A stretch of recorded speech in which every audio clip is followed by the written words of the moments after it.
Alléluia, gloire soit rendue à l'Éternel des armées. Que Dieu vous bénisse, soyez la bienvenue à ce plateau, l'école prophétique Les Aigles en action. Amen. Aujourd'hui, nous allons partager 5 choses à faire. 5 choses à faire pour ouvrir les yeux spirituels. 5 choses à faire pour ouvrir les yeux spirituels. Alléluia. Alors, la première des choses, elle sera bien indiquée ici, la proximité par adoration au Père des Lumières. La proximité par adoration au Père des Lumières. Amen. La Bible déclare, Balaam va dire, la Bible déclare dans un Nombre 22, Balaam va dire, je suis l'homme qui se prosterne et les yeux s'ouvrent. Je suis l'homme qui se prosterne et les yeux s'ouvrent. Alléluia. En d'autres termes, se prosterner veut dire adorer le Seigneur. Adorer le Seigneur. Adorer le Seigneur. Révérer le Seigneur. Adorer le Seigneur. Révérer le Seigneur. La plupart des adorateurs qui sont connectés à Dieu ont les yeux ouverts. La plupart des adorateurs, vous allez remarquer que la plupart des voyants, regardez ça, la plupart des voyants, parce que un voyant est un être exalté. C'est un être exalté. Écoutez-moi, si tu n'as pas l'habitude d'exalter un être supérieur, tu ne peux pas devenir un être exalté. C'est-à-dire que tu ne peux pas devenir un voyant. Tu ne peux pas avoir les yeux ouverts. Alléluia. Amen. Alors directement, le deuxième secret, la deuxième chose à faire, le contact de grâce de lumière. Le contact de grâce de lumière. Le contact de grâce des lumières. Le contact de grâce de lumière. La plupart de vous, il y a un problème, c'est que vous pouvez entourer des gens qui sont dans les ténèbres, entourer des gens qui sont dans l'obscurité, entourer des gens qui sont dans les difficultés pour voir, entourer des gens qui sont dans le blocage pour voir, les couvertures spirituelles, vous ne parvenez pas à voir. Et si vous êtes entouré de telles personnes, vous ne pouvez pas voir. Vous avez besoin de vous connecter, vous avez besoin d'être connecté et d'être attaché aux hommes de lumière. Aux hommes de lumière. Quelque chose peut se passer dans votre famille ou bien dans votre quartier, dans votre communauté. Personne n'a la capacité de voir la réelle identité de ce qui s'est passé ou bien connaître la véracité de ce qui se passe. Qu'est-ce qui a causé ceci? Quelle est la cause de ce qui est en train de se passer actuellement? Personne. Et chacun sera en train de dire A, B, C, alors que il y a la chose, il y a la vérité et la véracité de la chose. Ce qui cause ce qui s'est passé est là. Les personnes peuvent voir. Par exemple, lorsque nous lisons 1 Samuel, dans 1 Samuel 17, on voit une histoire très terrible, les frères de David. Les frères de David étaient là et au moment où Saül était en guerre avec le peuple d'Israël face aux Philistins. Et Goliath était là. La Bible déclare que pendant 40 jours, tous ces soldats et tous ces hommes d'honneur qui étaient les frères de David, parce que les gars étaient les hommes d'honneur de Saül, ils étaient les hommes d'honneur de Saül. Tous étaient là, les soldats éduqués, les soldats très intelligents. Amen. Tous étaient là, mais aucun d'eux, my God, aucun d'eux ne parvenait à voir la pierre qui devait chuter Goliath. Pendant 40 jours, Goliath était en train de dire tout, insulter le peuple de Dieu, parler de manière grossière, raconter n'importe quoi, menacer le peuple de Dieu. Et personne ne pouvait lui adresser la parole. Tous étaient bouche fermée. Alléluia. Pourquoi? Parce que personne ne pouvait voir cette pierre qui était là. Mais quand David est venu, my God, quand David est venu, puisque c'était un homme de lumière, un homme de lumière, un homme qui se contacte aux êtres de lumière, un homme qui a toujours les rencontres avec les êtres de lumière.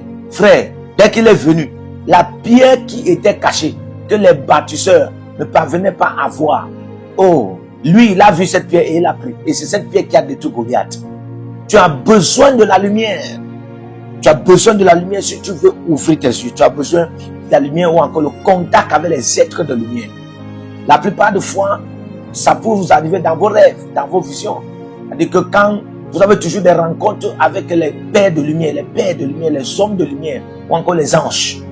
Quand vous avez des rencontres avec les pères de lumière, les hommes de lumière ou encore les anges, je vous dis vrai, vous n'avez pas besoin qu'on prie encore même pour vous. Remarquez seulement des choses vont commencer à se passer autour de vous dans la dimension exaltée. Et c'est comme ça que la voyance commence. Un homme exalté, un homme qui a été exalté, parfois c'est la manifestation des exaltations même sans son consentement qui se passe. Et quand ça se passe ainsi, il commence à voir.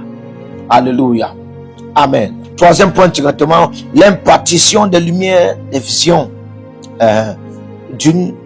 L'impartition de lumière des visions divines. Par imposition des mains des prophètes voyants. L'impartition.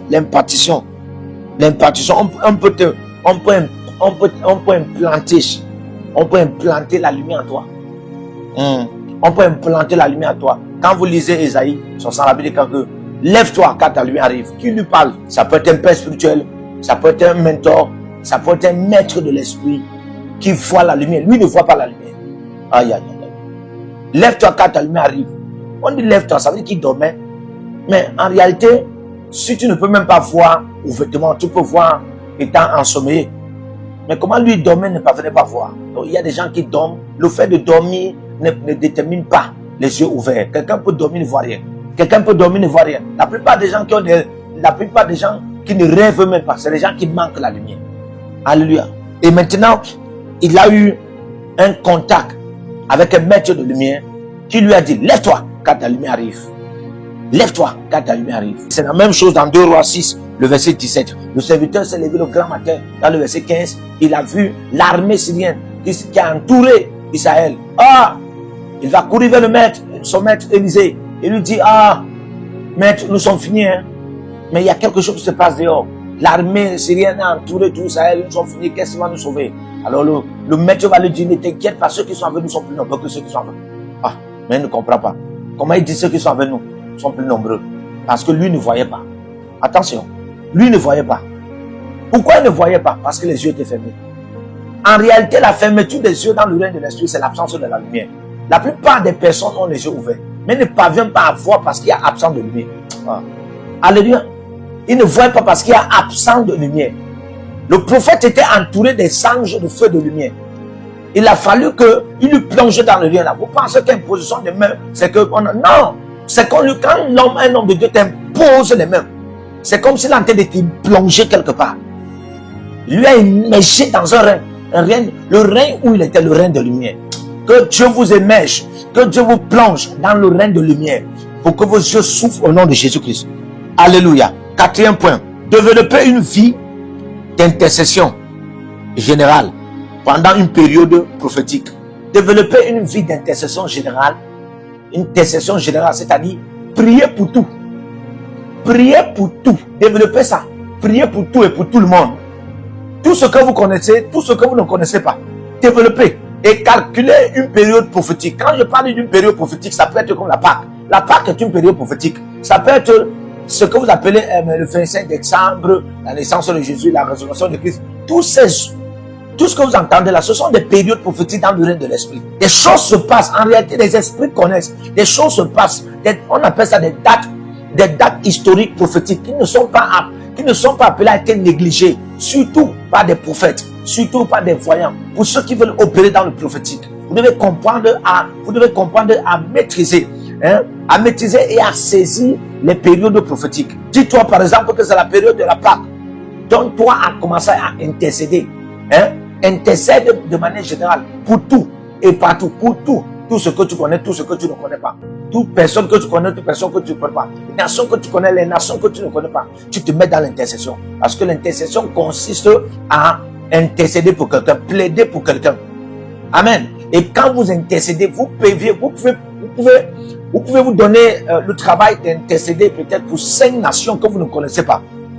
Vous n'êtes jamais parti au Congo, vous n'êtes jamais parti en Angleterre, vous n'êtes jamais parti en Asie, vous n'êtes jamais parti en Australie, vous n'êtes jamais parti en Chine, mais vous mettez en train d'intercéder. Je vous dis, ce que vous êtes en train de faire là, c'est quoi? C'est que vous êtes en train de payer votre billet d'avion dans le règne de l'esprit. Les portails s'ouvrent. Et comme ça, la première chose qui va commencer à se manifester dans votre vie, c'est quoi? C'est que vous allez commencer à avoir des visions en ce qui concerne les États-Unis, en ce qui concerne l'Angleterre, en ce qui concerne la Chine, en ce qui concerne ces pays dans le règne de l'esprit pour qui vous priez, vous intercédez. Les gens que vous ne connaissez même pas, vous commencez à intercéder pour eux. Il y a des hommes de Dieu que vous ne connaissez pas, vous commencez à intercéder pour eux. Et vous dites, vous attirez quelque chose. Vous êtes en train d'ouvrir des portails spirituels des nations, des frontières qui vous séparent, pour entrer. C'est des cercles spirituels. Alléluia. 5e point. Éloignez-vous des images souillées. Éloignez-vous des images souillées, sensiblement contagieuses. Ah oui. Éloignez-vous des images de souillure, sensiblement contagieuses. Si vous voulez, amen, ouvrez vos yeux spirituels. Éloignez-vous. Il y a des choses qu'on ne fait pas. Il y a des choses qu'on ne voit pas. On ne voit pas. Des accidents dont les intestins sont sortis, les yeux sont sortis, les pieds sont cassés, et puis tous les parties génitaux très privées sont dehors. Vous n'avez pas, quelqu'un vous balance ça dans votre WhatsApp, dans votre TikTok, dans votre Facebook, dans votre Instagram, bloquez-le. Alléluia. Oui, bloquez-le. Il y a des images que quand tu veux ouvrir tes yeux spirituels, quand tu veux la lumière, tu te décharges, tu t'acquittes de ces images. Alléluia.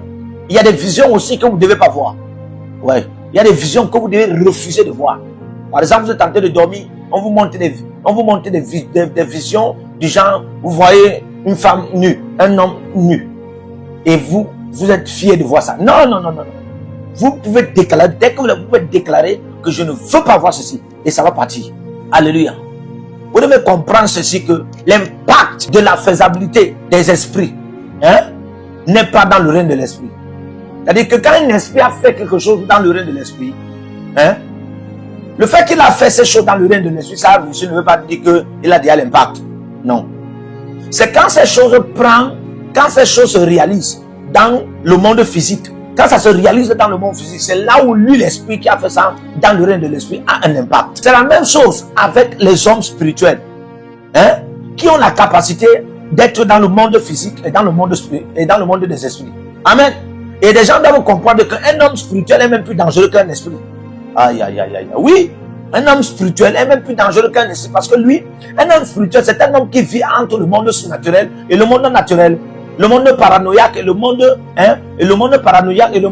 normal, le monde métaphysique et le monde physique. C'est ça un homme spirituel. Et il a la capacité de maîtriser sa spiritualité du monde naturel dans le monde naturel. Alléluia.